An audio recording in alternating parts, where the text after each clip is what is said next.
Hi, I'm Chef Chris Wilson, Corporate Chef for United Family of Stores. Today I'm in my test kitchen and I'm going to show you how to put a gourmet twist on macaroni and cheese.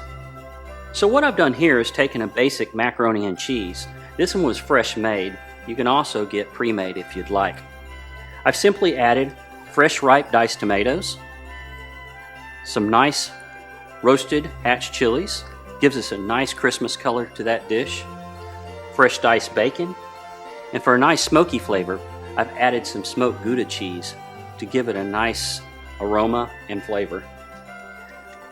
For another twist, I'm going to put fried onions on top instead of breadcrumbs. This gives it a whole nother layer of flavor.